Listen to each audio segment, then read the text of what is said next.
Hello দর্শক বন্ধুরা, আসলে আপনারা সকলে ভালো আছেন। আজকে দেখাবো আমার হাতে কৃত্রিম প্রজননকৃত একটি সাহিওয়াল ষাঁড় বাছুর এবং এই গাভীটি আমার খামারের এবং আপনাদেরকে জানাবো এই গাভীটিকে আমি কি সিমেন্ট দিয়ে কৃত্রিম প্রজনন করেছি।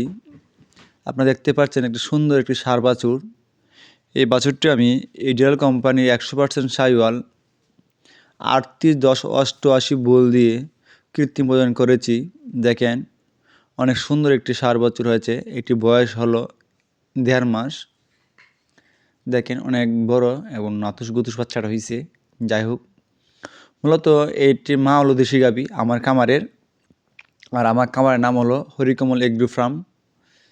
আমি মূলত আমার খামারে কিছু গাভী আছে। গাভীটিকে আমি বিভিন্ন বলে সিমেন্ট দ্বারা প্রদান করেছি।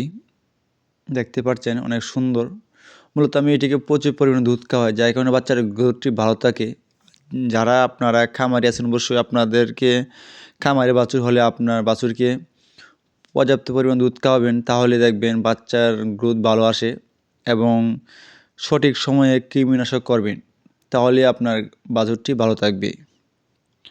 মূলত আমার বাছুরের জন্মের 7 দিন পরেই আমি কৃমিনাশক সিরাপ নিওটাক্স খাওয়াইছি এবং 3 মাস পর্যন্ত 1 মাস পরে পরে কৃমিনাশক খাওয়াইছি, যার কারণে ভালো হয়। যেহেতু 1.5 মাস, আমি কয়েকদিন আগেই তাকে কৃমিনাশক খাওয়ানো হয়েছে। তো ধন্যবাদ সবাইকে, সবাই ভালো থাকবেন এবং ভিডিওটি ভালো হলে অবশ্যই লাইক কমেন্ট করবেন। আপনাদের কোনো পরামর্শ থাকলে অবশ্যই আপনারা আমার কমেন্টে বলবেন। আশা করি আপনাদের কমেন্টে আমি উত্তর দিব।